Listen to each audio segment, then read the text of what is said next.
South abatu mpɛsia so na wɔde nsɛ bi ato adehye wɔ anim sɛ ɛbrɛ dan ne ho mu so na ne wɔnom fi sɛ wankasa wɔyɛ die nti ɛna wɔsi wɛsɛ di akyerɛ wɔnom na yɛwuraba mi akɔdi dwumaso bi anaasɛ ni so ade hunu yɛ wɔwɔ ɛde ma Ghana akuafoɔ no wakɔda na di ɛde akyerɛ di asɛm ɛna panyini pɛsɛ wɔka ɛde kyerɛ Ghana akuafoɔ ne nyina mu nsɛm no yɛde ba bɛsom yɛwura John Dramani Mahama nso akasa ɛkyerɛ sɛ Saburugo wɔba abɛn mu ɔbɛhwɛ sɛ bɛyɛ a wɔn so no wɔdwadi bia no wɔbɛtumi asi abɛfodeɛ ɛde ama wɔnom na democracy ya ɛnɛ amanfoɔ dodoɔ na ɛkasa sɛ ɛyɛ atɔ nsuom no yɛwura Mahama ɛkyerɛ sɛ nka democracy ne deɛ ɛnkanyɛ hwɛ na mmom ɛna atemmuafoɔ ne mmaranimfoɔ no wankasa wɔn ne wɔn ho ɛmfɛmfiri aban ne nsɛm ne nyinaa ka ho bi enti na yɛhu deɛ yɛhu yi na yɛbɛkɔ nsɛm foforɔ mu ekuo bi ɛde ato ɛyɛ abatoɔ bɛdwa n'anim sɛ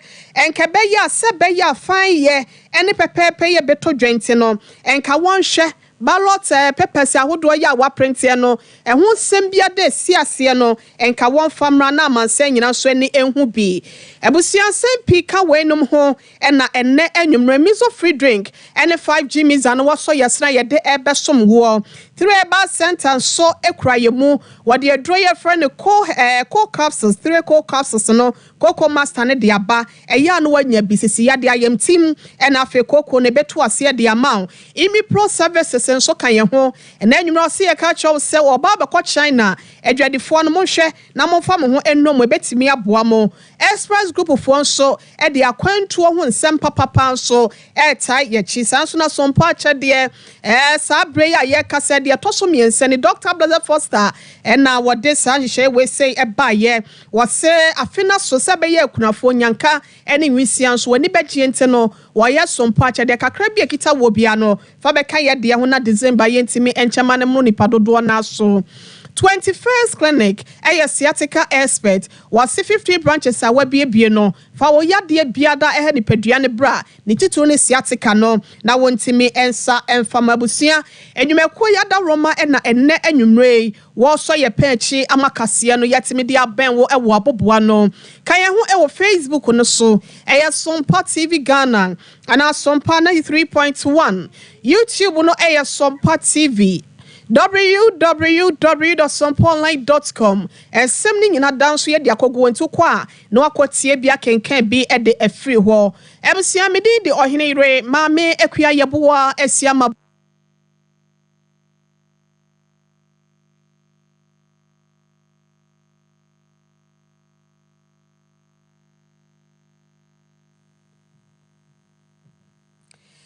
Area, yeah, share and some not say a day a free Ghana gas company one so a demo. Not tea breakers, I'm a church executive officer. Ya would tear Jimeko ya no air shot to near Masabeya. Bibian so betty me a quay no. What in some much more about a fan and saying, and yam cania no or share boy a bonani, Kakrabini a doom hasenom, and ye no crampo no so I may haseno mazi for one at the sumo and my dear chin ye. Nano en wadin chemo abasenya bibia wonya se bia enyina mahoden no na bia empanyimfo ne mpesa wonom de beba na mom gas wi saboa ye wose won saka edi free adwumako ahodo ne aboafo bi wono enho akwatwe eno enenam so ntino plant ahodo a etimi ede ahoden ye ewrem ema electricity company no wonom susu enya ne sanu nti enenam so ama ha wese nyina etimi aba na wɔkyerɛ sɛ gye sɛ mpanyimfo yɛ wɔ aban mu ɛne wɔnom a wɔn ma yɛ gas no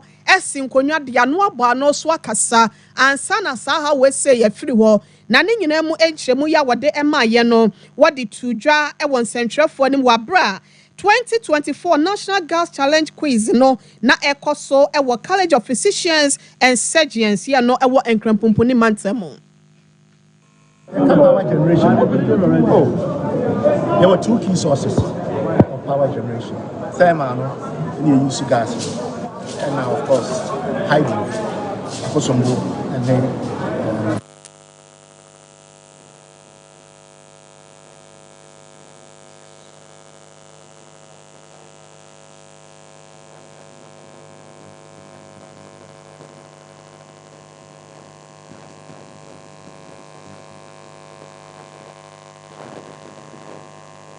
there were two key sources of power generation. Thermal, you use gas, and now of course hydro.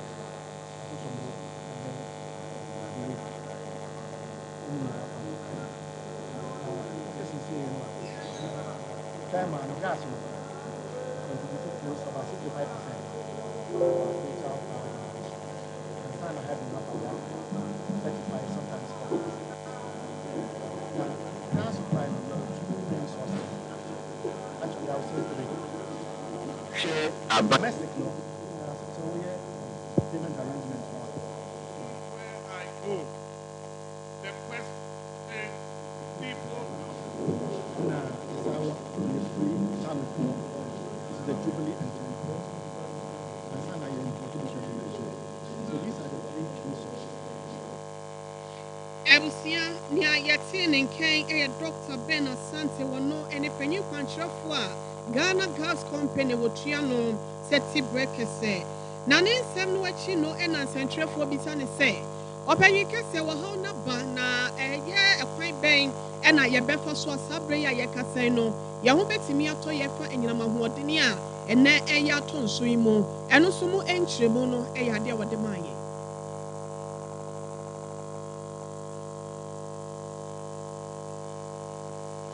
Ebusia monfa enchaya ye boy ahomoden se yensa ebetimi aka Dr. Ben Asante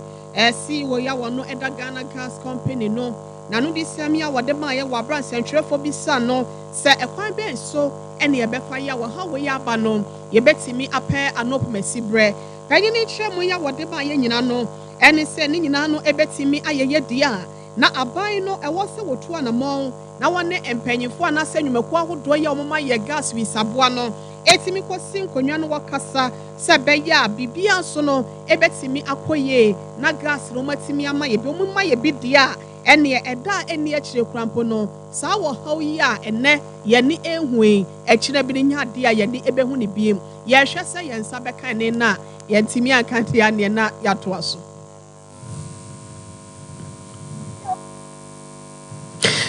Ebusia monfanche ye pa se ene no kemusa ye kwo ye nim ewo ensem foforo na ye wramu no ye wramu ewo ene Ghana ye sikasem ya atoto apino emu empanyifo ya wonim de ya chese be sikasem ho mabemu ni mobomu ye nkasam fa honte baako a yese eno esafata se de to benkum ne nto na ye mfa nifa no so ento a wonum edi mu atintiman no emu baako eye Prince obri yeboa panyi yakasa de atodwa se ne Ghana cedi no wo hwe afin hya se no a na $1 esa okosesa cedi no be se 12 cedis ena chese no so ebetimi akwakoje na wase no onim se mpanyimfo ye Ghana sikakrabia na no ene mpanyimfo ye wo aban mu a eba sikasam totoye a wonum so di animu no na wo hwe kwan se nkobetimi aye bibia fa ho na se be ya ye wura ekofo pen so $1 ene ode kwa no akwaje 1 cedi no ye nu hokrampo na nke bebe ho kakra na so wase asemre ekwa animu no sikasam no gia ena ejiguo eno enom so amose ehwo so bo ne nyina no obawo bo ne se na nka kehwe na wade akwa akoto aban no so efise wonu manka se nim se ne ma hyedan koye na so no bribia ye rami adam sikasem so afo oba begina simpie ne aposo ene dom wanim na wo kasa de afa Ghana sika ho no eno ane se ne ma bekoye nche ye de ne ma gugu akwam na so no wo kire se ne nyina no ye hu hwe eno ti no wode atodwa se mpanyimfo nsole na ahwe Bank of Ghana na nsen krampo no wonom semwa ebaye ene IMF sika ye agye no wo hwe trench no de etoso no a December yi mo eba na beboa ama Ghana sika sem ayeye no wose December no enruye no empanyimfo ntimi nya bibi sebe ya Ghana sika sem ne betimi asori agya ne na so ana ye wrayi eda nsem ye di ede kire nsentwerefo wa bra na wode yen etwetwe enkomo Oshe aban Shishoya, why yes, the Ghana economy in the Southern One of the biggest challenges ofisi CD na ho den kwa na ekofom na nhwehwemu amana baby say etoda CD no de na ho den ekofom no enye necessary the normal demand and supply processes na bibi abafokasa maka speculative you can speculative yes do baby a Ghana for him say ye kwa akodi brenyin enipa bebre kwa abontia kwa kofa ne me fe gama so aba abeton nti ni dia ho hare so enye obetia we see bi na ho de ba fam yes dollar koso nti koba na sa na ma o ma pe se dollar no kwa se so bi ye bibi ni mani ya no ni dia ho hare so kwa akoto koba na sa na ma demand no akobo supply no so nti ni na ka ho na ma aban na ba bontia wa sure Ghana for na say over enough forest sika be wo ho no ma nti ni family ka na ho hare so enko to sikani bi yeden gu ase da be sibi no aho de ne betre akofom especially ma ye kwa akodibunya na ye se kwa akoto abai intimidiris asa na mo a Minister of Finance Dr. Min Adams etu no ya na mo papa ebeboa ama sibi na aho ejuna so unhwe sibi na ho de so far from the beginning of the year up to now sibi na ho de abafom bebre na de ama sami ebi agibie wo me se enten kofom bebre no wo Bank of Ghana ni bibia ya say World Bank can IMF any eden ewo mu sha battle ma there's a strict regulation about the expenditure the minister wo sha ba ni swadi hunu say on ma all CB ne target the man say you know the CB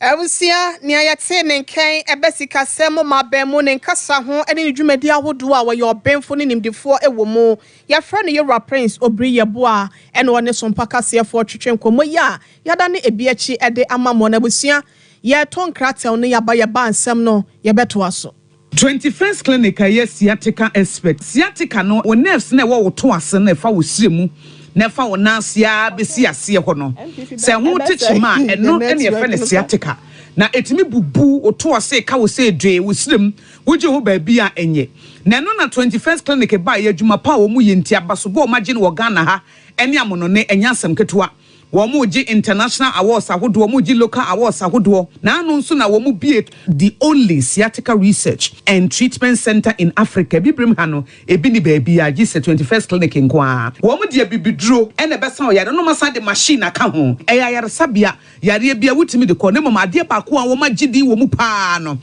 sciatica ena stroke nso de kwa diabetes ni hypertension ni ade Ghana ha ba bia wo mo ho 0540 311 311 0540 311 311 na 21st clinic wo mo sciatica expert.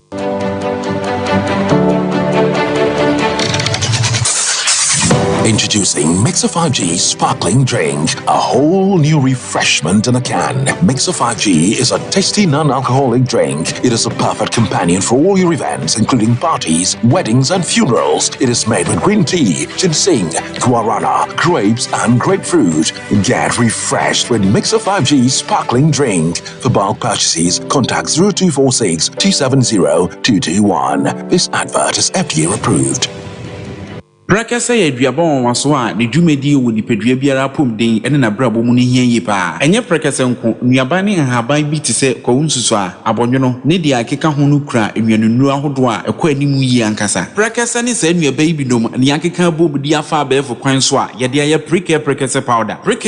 powder siesi nipedua na aba akwa ahodo no ho ban afri mpani yade ne yade ahodo pi ho fa enkodate de ma baako freduane anopa ne anwumre anafa enkodate de ma baako woni nsuhie yeti anopa ne anwumre wobra wodidi awie ubenya prekese powder to Kingswalk Heba ne Harrows Heba Accra Okesi Drug Lane Dani Heba Kumase Mensa Takrade Mose Pharmacy ne Greenlight Pharmacy Sunwane Kashenkari Supermarket Asantwa Heba ne Bibidro Depot Techiman Sewa Heba Mampong etufo mfre 0550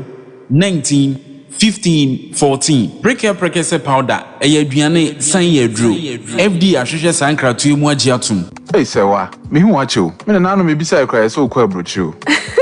Kwaku afeina bebeko me nkrata krani Hey eni me ma connection man for den kofo sika aduane ni wanya otu adidi musa no Oh Express Group adarumenti according to IF4. Opese otu kwan kosua dia. Express Group do be call mind be to say Canada, US, Australia, UK, and Germany. Say a tour and say visit in Sua. Express Group do be call Dubai, Canada, US, Australia, and Germany. Mo am pese motu kwan koye adwumanso obetimi do wako Dubai, Qatar, and also South Korea. If you also want to take international tests like SAT, IELTS, TOEFL, GRE, GMAT, they can help you pass easily. They can also help you secure a good job in the UK. You should mention a kwai Kumasi as a labor runabout where Accra and so Omo Carnation First Light, Tama Omo Community 18 Lashabi Girl Filling Station. From more much for ISO 055-555-0067 and 0249-000448. Here in Ghana, when it comes to chicken, the good old days are back. Why?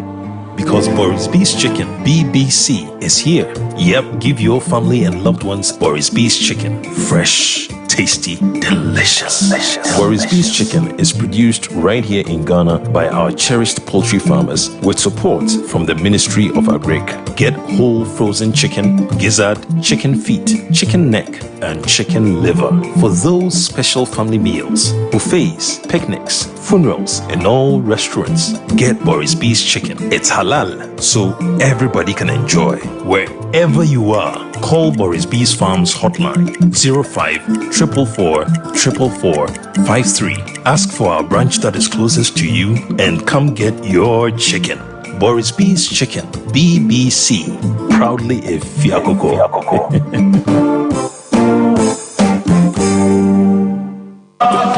Anyo, said ya friend said ya nante farm montine so na ya trete ya pom afiwe Sompa FM 98.9 Sunyani Zabakaya way na ya nante trete ya pom. And on the 9th of November ya nyina ye hiem anopa no num ewo post office na ya nante afa tunyan amontine so ya bepie coronation park na ehon ye dura ye abiba up any abiba down abekoso meche eya aerobics ye nyanim difo a o mekasa che wa pomdi ho edishade so say Danny dear, Mount Pabuanya ready, Hadi Pamfor, Bangfor, Etiyafo, and a political parties in Sadano, Goloma Shifaya ready, Yama for Beba, Afeti Tenebajagum, the best DJs, Amamonyompa, a peace walk. Kaidasha no said 90 away, they are trenching Yapom at Yako 7 December, Akotwaba, a Yasumbian Kwa, Abuafoni 3 capsules, Miso fruit juice, 5G drink, Frimp of Vibes Recording Studio, Anna 21st Clinic. Walk with Sompa, Nantibio, Natinetine Wapom. Oh, darling, you are always on the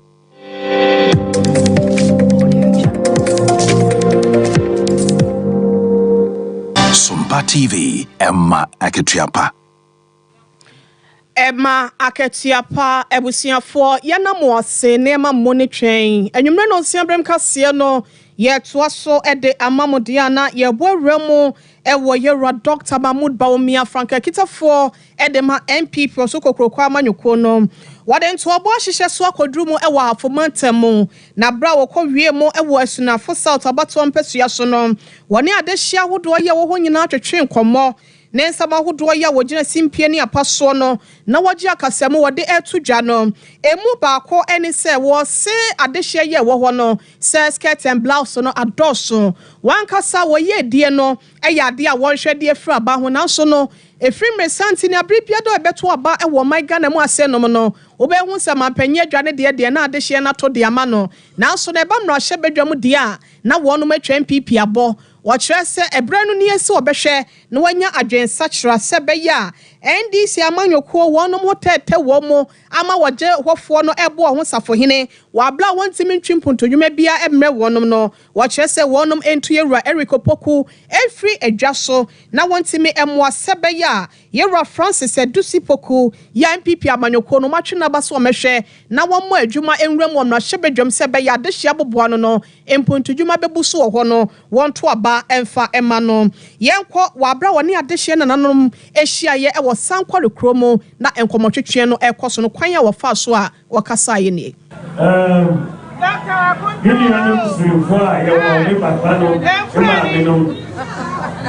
first no omanpenyedara oba campaign ne say on free stream and to want to know and yes and then Musunya Moamoba, and Yasa, Musume Yasa, and the end you know, if we say Yasa. But when you get your money, maybe if you're a kid,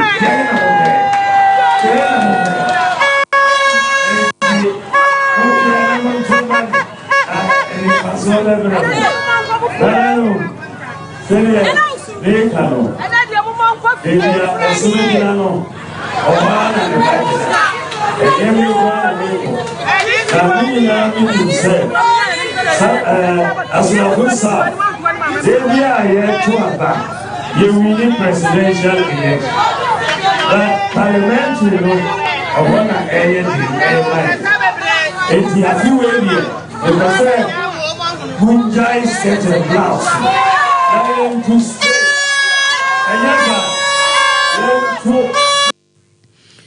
Abusiafoɔ ne wɔkasa yei ɛyɛ Franka Kitafoɔ de MPP yɛwura bawomia na ne nsɛm no wama na nso wasa toa so ɛkyerɛ sɛ ɔman Ghana mu ha sɛ no no yagye din na yɛnan egyina yɛnan so ɛma wedie tetale wedie so ɛwɔ yabrabɔ mu nyina no na nanom akuafoɔ yade ayɛntimi nyi wɔn akwa ɛmfɛmfiri yankasa yɛnkɔsoɔ ne yasetene mu ɛno nti ne wɔnom ɛyɛ bi boa aban no so ɛboa wɔnom wɔ akwanuasa so nanso no wada ne tiri mu pɔ kɛseɛ pa didi akyerɛ sɛ wɔtimi ɛba adwa so sɛ mampanya wɔbɛhwɛ sɛ bɛyɛ nanom akuafoɔ nso no wɔbɛfa abɛɛfo kwan yɛ yɛfa so ɛdidi dwuma so na wɔtimi ɛde aboa wɔnom ɛnam saa yɔso nti ne wɔse biribi na sɛ dwumadie bi a wɔbɛfrɛ ne sɛ District Agriculture Mechanization Center Program no wɔbɛtimi apa ho ntoma no wɔde aba ne nyina no yɛ abɛɛfo kwan yɛ a yɛfa so ama gota yɛbɛyi yɛ a yɛka ne potoka sɛm sɛ irrigation no ɛwɔ mfuo ahodoɔ mu afei nneɛma ahodoɔ yɛbɛtimi afa abɛɛfo kwan so ayɛ fertilizers ne nneɛma ahodoɔ nyina no wɔse wɔde bɛba sɛ bɛyɛ nanom akuafoɔ nso no wɔasetena mu ɛwɔ dwumadie no biribia bɛkɔ so tɔte ɛde ama wɔn no the price increases no and then you buy a cocoa price per bag you're 475 and then it is 3,000 Ghana cedis.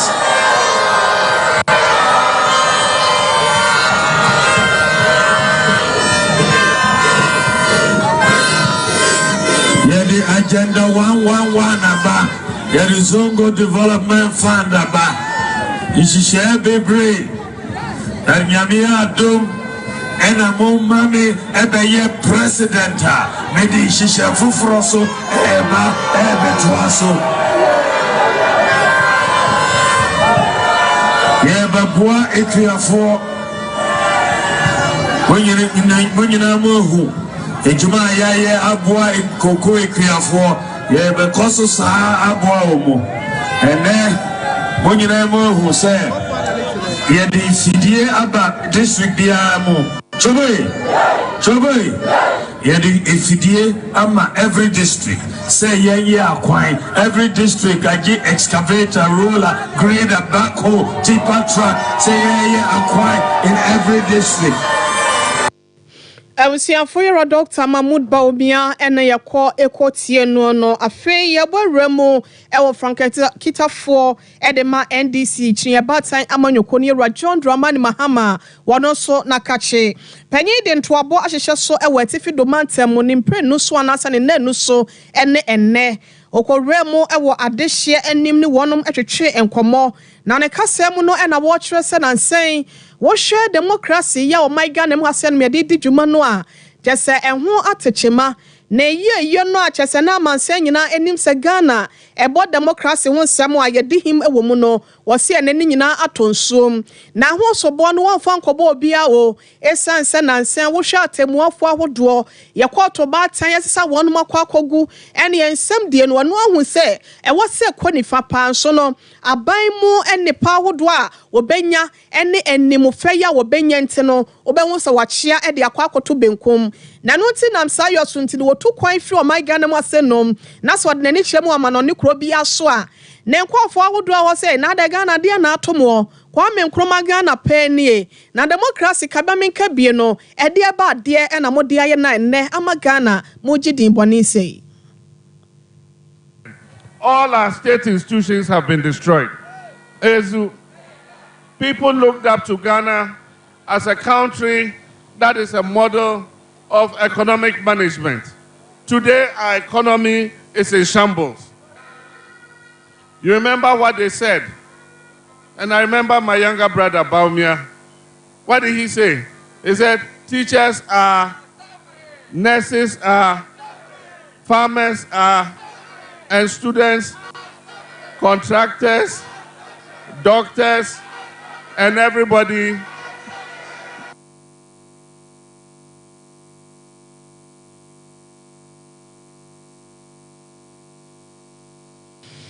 And everybody is suffering. Not just Baumia and Yura Mahama H. One kasa and a casa, some now by no him say, and Kobe near my national, Ninyamono a yadia, what they were how any amaninya, any a hotre and a barbasio, my Ghana Suntino. Yara John Dramani Mahama H. say, Yan share, Nayanti Mrs. Science, and Sebeya. John Mahama, named Prenuswana say, was our baby mono. Ne nepa hodo ya wo ne tirimupo no obetimi e dia bregana fo ama yeye nso no etimi ayeye chefa na ye kwonsem foforo bo no na ye wura Mahama ne ntoabo imu a na ye wura na wodne ni kiremu e wo savlugo e wo eye tifim domantem bra na wo bo entoa no ne nananom ene adehye wo ho no ekohia ye ne nsemu a wode ka ho e wo ne kasai mu no ene se eyade a abribia obetwam e wo savlugo no Washe edwano nipa dodo biada anasa nipa dodo a wono matimi atwa ho ahia no mudi dwana eya na eya ahofama eya ahomeka eno nti ne wo ka kire wo mahye wo bo se nyankopon ya dom na adehye na afo nkokromoti ankame no na se wo ba edwamu bia mu dia obehwe se obesi abefu dwapa ede ama savlugu na etimi aboa ama wondwedie no so no etimi akonkan amasikasam so agina ye ede ama adehye ye wo mpotam ho. There are many things that the NDC has in its manifesto for the people of Ghana. My sister who just spoke talked about the Women's Development Bank. We are going to create branches of the Women's Development Bank everywhere. And one of the places we'll create it is in the Savlugu market. We are going to modernize the Savlugu market, build a modern market for Savlugu. We have a program called the Market Enhancement Program. Anytime I pass here and it's Savlugu Market Day, if you see the number of people at the market, and so it is one of the markets we're going to prioritize. We're going to build a modern market so that people will be attracted to come to Savlugu to come and trade. And when we build the market, we'll open a branch of the Women's Development Bank there, so that our mothers and our sisters who are trading in the market, you go and put your 20 cedis, your 10 cedis, 20 cedis, you go and keep it there. The day you want a loan, you go and ask for a loan, no collateral. You don't have to put anything down before they give you the loan. The loan will be low interest, and you take your time and pay little by little by. Mampenyi dada ya okita Frankemo ediama NDC amanyoko ni Yera John Dramani Mahama ena yekọ ekotie no abusia yekọ yanim ewo ensem foforo mu a na nansen ya da ya bone kase ede akyerew se opebrane ya esi ya nansen te no enam so ama ekwiafo ahodo ya wonom ewo bunu mantemo bunu east anase bunu poye mantemo oti mantemo atifido mantemo ne atifie poye Savannah and afe emiamia hodo ya eka ho ne nyina no wakwa ho hiahia mu pa kire se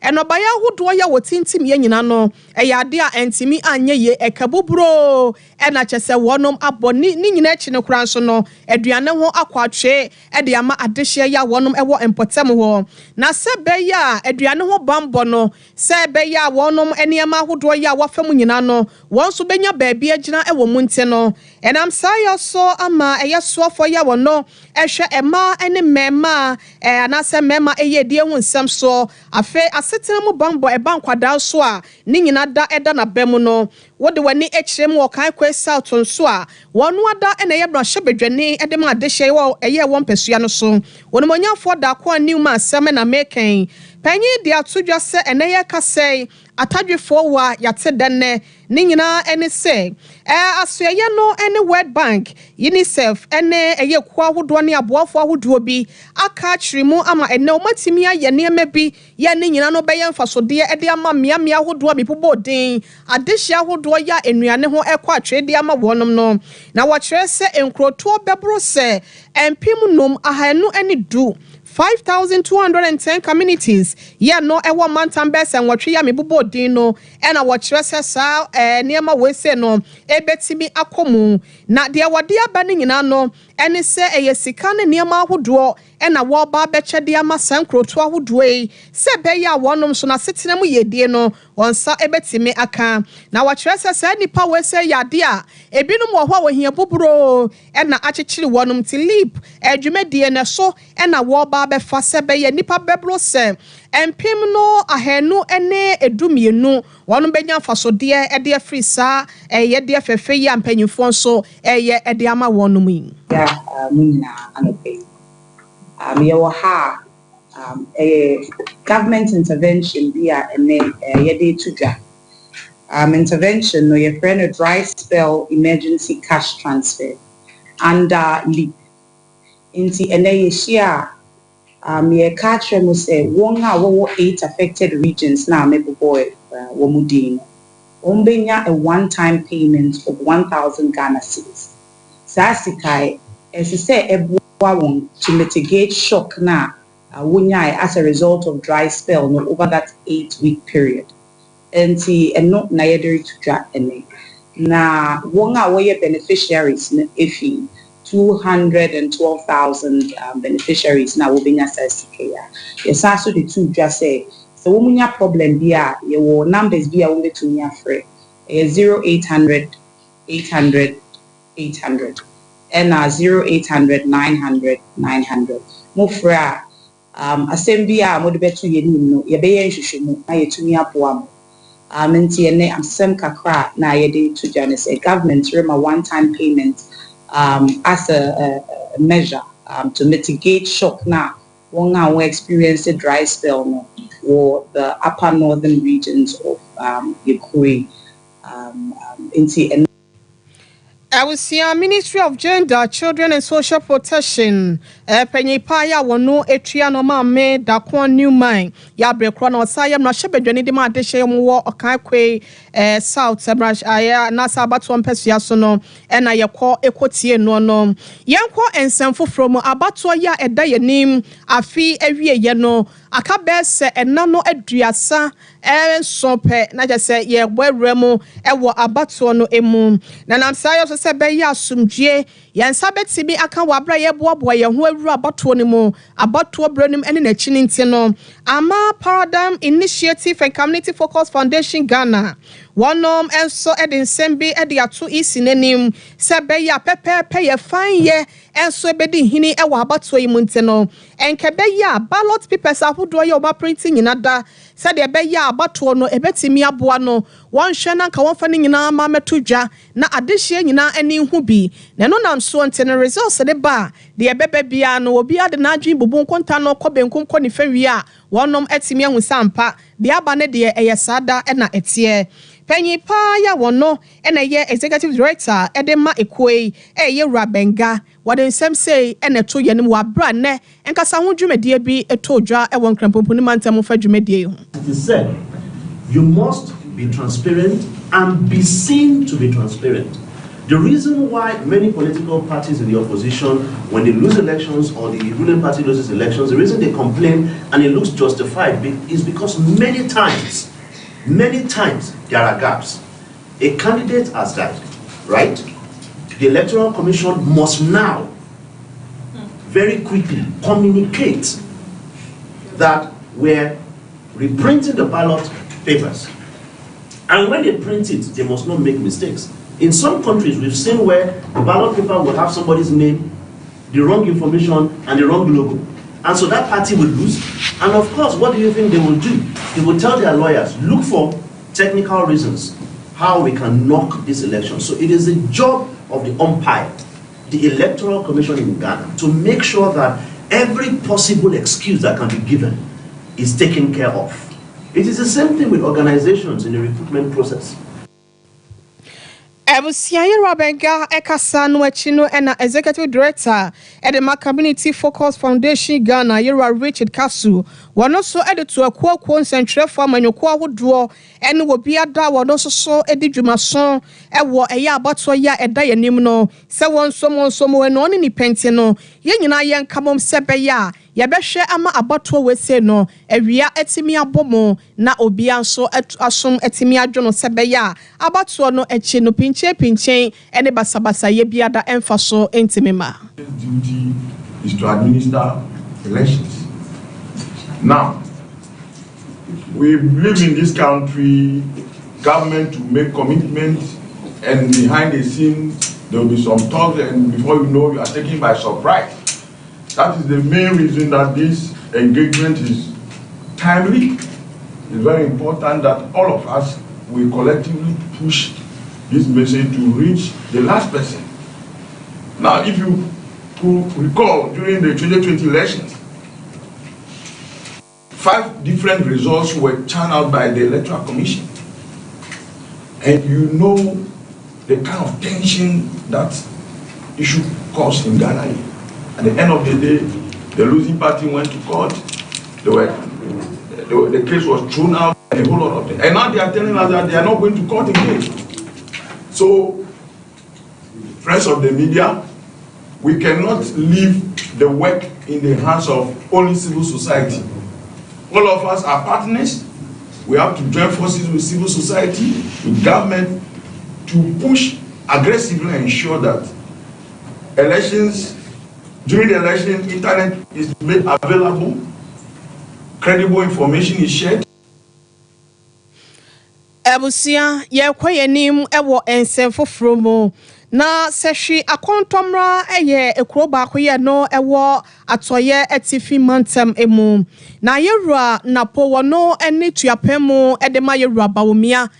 Wano so de nto abono akwa akohihye so ewo ho ma wabonto ewo bibie ni anwea so bekwai sehwiyo so bia east importemo ne bia west afi sehwidwabo so ene awo win bodi ene nkroto ahodo ye no so ewo atoye atifi mantem ho na bra wone adehye ekohia ye no enam sayo so amanananom ahemfo ahodo ya wone wonom ekotena ase ebo nkomo no wonom ne adehye no ede osebo pa ena ede man pipi aban se wo ba ye wo hwempuntu dwuma ahodo ya watwende abra wabobo no no a na wo sefata se wotimi eyi na ye na wo bo na baso sebe ya dodo na no ebetimi edi akire ede aba enam sayo sunti no nananom ede ensem we sei etu dwa no yerua napo agya kasemo ema wo kan sei ede to awonom sidam kakaka wo tanos president kufoba obeye ho krata ye feel maybe ye minister of energy ya re usio kakaka na no akobra pra tano usio enyi dano ye resa de bede unity kania abaya dey yenemi and then kasano o say every before the kania ba wakase papa hunti ye fambo it be show bo say any more any more depend ye hu ani waseda say na se president kufuaba ye party no president na adu abeye na ba obi ebe ya se mundi hu akamba eti tuwaji yere mfi echi da wo refi echi a wotimi kwani ye de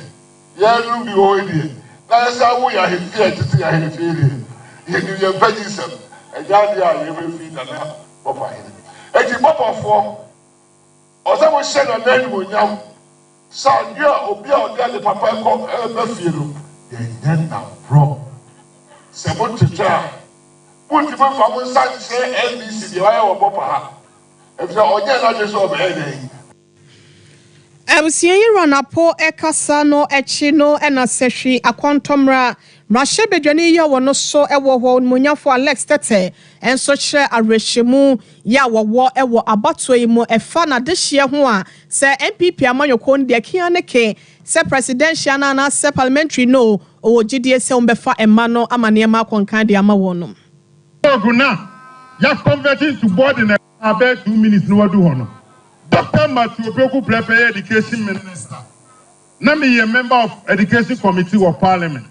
And I'm a catcher and said to we down in my Dano, ye be down around November say ya.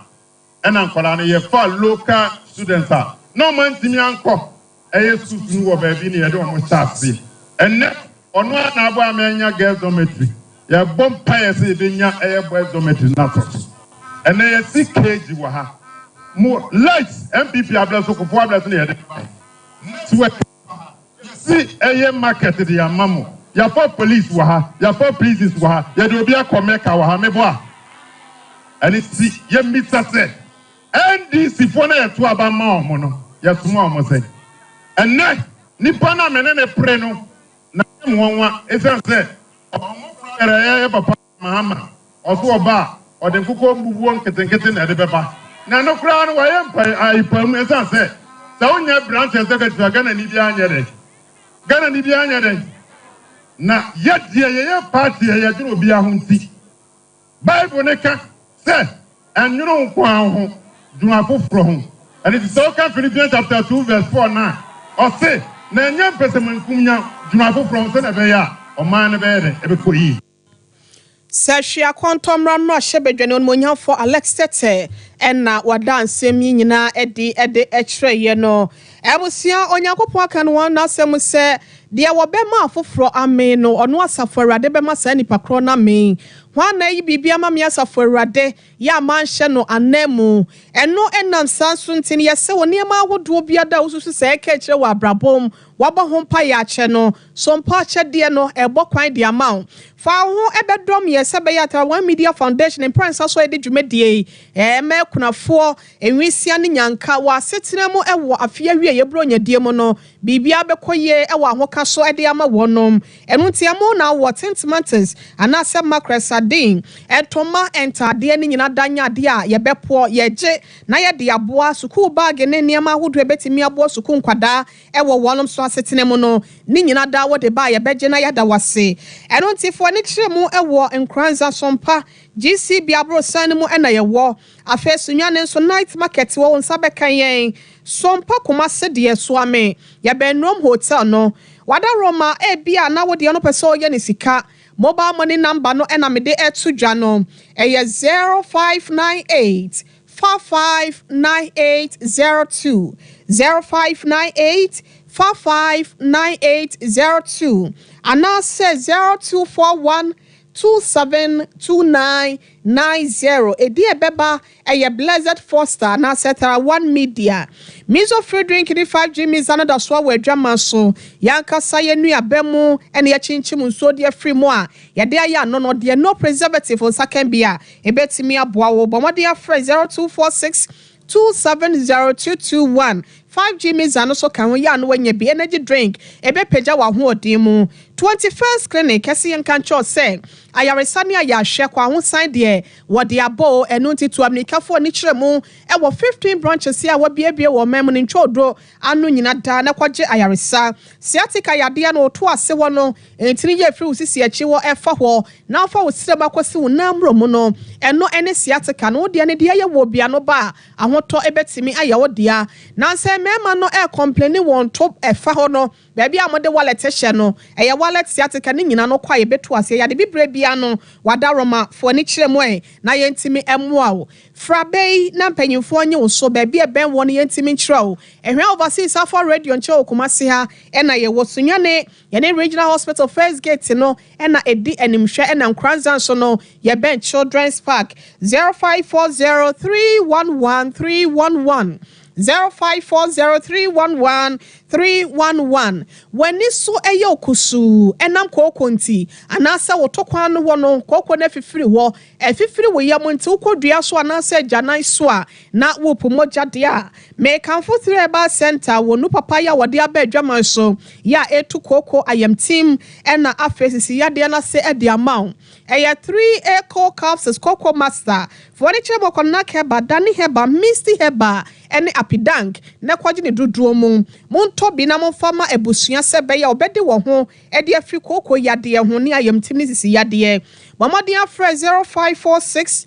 107 107 0546 107 na jinchemu ya esimedie yi so eso na watimi akope bi so ato nchemu bia no panyifo beje so emi pro services say nkanchro say wonom de nanso na etia wonachi e de akyeremu e wo China memo say be ya wadwedie ho nsem no emu ebetimi abai na wanya sponsors amomatimi aba be so wasene eno ti $2,499 $2,499 and award je free wo o visa airport transfer hodo aduane ya wo bedie wo kwane wo babibi ya wo na ye munyina no ni nyina ho eka no na wo ka kire wo na no ti no na so ya mokodie no ya no obomoden no afrem panyimfo na cheche mu bi a wo pen watimi ede amount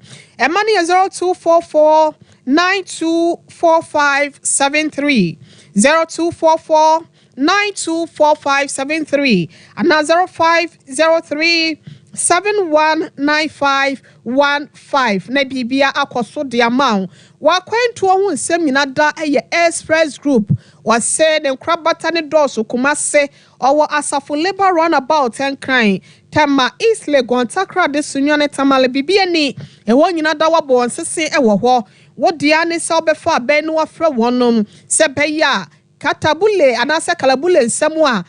kwanahye mai before ede wa famu no obehwa age wa free mo ama wode wakodu baby biara opese wutu kwan ko ewo wiase afa na nyina emane ye 0249 000448 0249 000448 ofra obeje wo so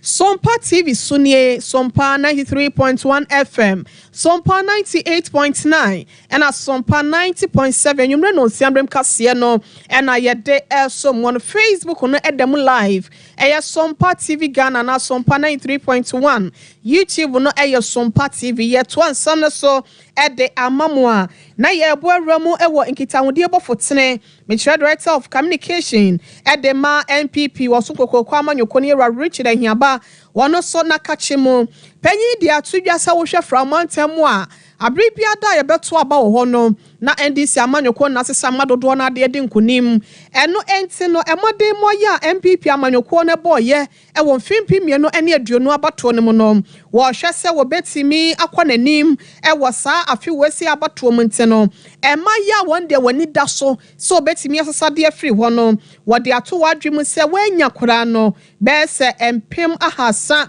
ekosi empem ahenum de na wasa wonsa etimi eka na ne nsem wese nyina no wade tudwa wa bra wo friends entwefo enhyiamu na wade wonti mu pɔ no wa hofama ho nsam a wo ewo abato wesi achi wa bra wo hwehwe se obetimi adi nkunim na ne titru framatamfo no yeye etimi adru wonom so akachemo yera Richard ahiaba ensam ya wade to yenim ne sei ena ne sitie 92 the NDC and the MPP have contested for the votes of the good people of the Volta region, and the NDC has consistently won the lion's share of the votes in the Volta region. This consistent electoral support for the NDC in the Volta region has earned the region the designation the World Bank or the stronghold of the NDC. And as you know, the same is true for the New Patriotic Party, whose World Bank or stronghold is the Ashanti region. Notwithstanding the loyal support of the Volta region for the NDC, the party has not treated the Volta region as a political party should treat its stronghold in terms of meeting the development aspirations of the people. The Volta region has not seen expected investment to create jobs and improve the regional economy, health infrastructure, education, trade opportunities under all NDC governments in this Fourth Republic. Ebusian Director of Communication said the my people also go kwamanyo kwonira Richard ahiaba ena ye ko ekotie no yeremu na yeremu ewo eye nufuo mu kokrama hodo ya empempi na no eta eha nipa dodo na nititiro ene ema no na edam sa yoso ama raya wono ene senior nursing officer ewo Komfo Anoche breast cancer center ho ora represra se wa bonsu what they are told a reasemani titune Ghana mine da Emma titri ya a woman no say yensha sebe ya brano no yadi ani bechiremo ewo aya sabia ni akwa kwahwe se ye nufuo no ebia temachie bia na se wo ha bia yiniti wo mu a na ye hu ne ntemu a empanyifo ne animdifo no wonom etimi ahwe aboa ye ewo aya asemu wadansansemu ye di se November bosumi bia no eya ade a wode si wa de ma breast cancer na wotimi de ye nkyerehwere edema amansan enu nti no wo frɛ me nyina se yenhwɛ na enne krampo na ye dru eye November mu wo kyene ya no ye nto na mopa afia ni nkyem hospital anasa clinic bi e ben won no ne kɔhwɛ nufuo mu ehwehwɛmu se be ye betimi aboye ama yade no yetimi eto ase anasa abra no ase Emrana obese the community ase no ye hwehwɛmu aye no fom hwehwɛmu ma ema ewo mpeso yi so a na no pay fi konfano chia abaya sabia ene etu ana mo adu ase no nti ye bai say ye be ye hwehwɛmu ewo nufu nti ne ba ma ba kwa ekuma tito ye breast cancer aye kokram no nti edu October bia say ya eya bia safanya nyina ye yisi ho say ye bokokram a eto no fo hu dem nti na haji ato afa sa kwan so ato ne sa frɛ say me ye frɛ sa be fama nufu na se hu sedua Awusia senior nursing officer ya ono konfo anoche breast cancer center ho Mrs. President Sewabonsu ena yekɔ ekotie no ani nsɛm ni nyina no todwa wa bra wode wani kyeremu ewo Asante Mantama Senom Maslock director Hajia Zinab wano ena waboaboa ne dom ye no ewo nzongofo nsum no ede piemo ewo Asanwase Central Mosque ho ese won kona wonufumu no wontimi kwohwemu wa bra wontua kapreba ena Madam Presla efa akwan ne so no ede sa ensem no todwa no na no si ya pe ena Hajia Zinabu wano so Maslock Ashanti regional director waka nsem we say ede twato about to afe obi any inside the politician say no who preach zongo in terms of politics violent and capital because zongo you attract that level to say the media and the talk free senior high school that woman o kofie bua mu zonga your pala wa benefit from free senior high school and don't mean katema bunu ni say you have to abantemen ko pede ballot box there be say mo bunu zongo ni ebi ya kwaye nim na ya remo ewo enfifi mantemu adehia de krokrachefo ya wono mo breba esiam ye no adwuma kwa enyam esiam asimu ewo enfifi mantemu no wo mo se ye yiu na se wankasa wuti ho a ye be yiu eyibone enam sa yo sonte no wono makeka wo ho afi wo se de akira ban no se won pene to empene no a won hwe na wo kwan no won hwe na won timi emeye enfama wonom wo se wo hwe se ne mfutuo esiku wonom enso to atache emne wonom no a ha dwe papa pente no aban na hwe no a mesiesie enwi ama wonom de a ene no road no vote ni de bia mfuturo nti ya fa kwan school pe na asma na ba na yakoda hospital yakoda ya boka inhaler because ba ko 360 series we 80 series manti bia ya to 4 answer nti me hawa ni say omo me ya kwan man na mfuturo kun ye kwan no mo ye man yare esa ni mfuntuma nti ni na still na mo me ya japade mpo we juma mo mfe bi mbaye kwan kaka no say ya wano so ye we ye kwa abema ye de ye ne ama ba no so ni na asuma betutu nti say mo amba ye kwan na amanya no road no Awusia adehia nsem no achi no ena krokrachefo metro assembly members besemian sanya wonom obrema esiam abato bia ya hodo no wonom so efra ban ne se wankeka ne ho ansana 7 December no edru ho Enunti ina me na kwofo yake ho abom ye oye kire etia omampani nde yedi na asem ya yesano omaye yen kwana ma hen sai to da me contract no ka so do for kwan no be fam mo ba no mo ma biru na mo hu ko taya ya na me do sisi ya dwi fefe yen sai nso anto awiambo ye da so contract je kwan no do odi machines wa tutu ko taya na wo adwuma kwan ye na siam almost na yi na asam na fo ya trawan yi no twa da ye ne andom yake yen hu Nenche ya twumomome ya twuntefi kokko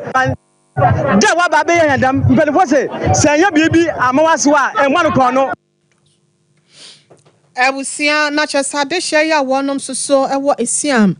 brema potamo ho ewo sikuma ho no na wonom so esi we say no afe yensa ye chine ye fe ni nkyeremu ewo tan banda mensin mu na wonom adidwuma so bi mpanyifo wo de ama mpanyifo bi a wonom atimi abomoden aboa ama nwomesua so etimi atumpon ewo empotamo ho na bra na wonom eja wonom ekwan no enema ahodo na wonom so de bo wonom ose kyeresa hofama wonom so nyaye ene eyetema wonyaye de ma nkwada ahodo a wonom ewo mensem ho no eso ani papa no nti no wonom so ebo wonom abaso a citations ahodo de ma wonom eno achi no so no watam sika 1000 Ghana cedis de ma emu bia se wonye sebe ya enema nyina betimi akoye de ama wonom na dwumedie eya dia time ene banda welfare executives ya wonom ewo Ghana education service mu no na ehyehye ye panyipa ya wono ye titene de ma eye dwumedie eye Yera Joseph Boatin wakasa ye de kire sei welfare ko chama wone ko kwa ya mo no kwa ya mo se na ele na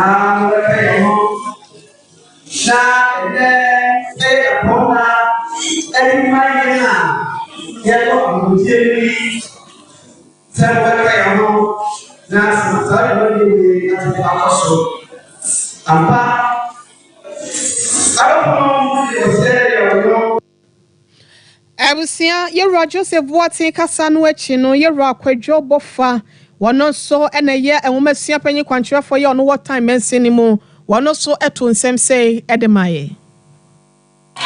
Ripa adu 20 na yebo taye da ni se yehu ni se obi wo adum awo suba ko mo staff ba ko so ni mere so no ko adu han se ohun ni bi ko sia no ko be bi masa na wo mo so ko amudi mu yehu se e ba sa ntiri ni ado entire do e o se yeso ye ko ye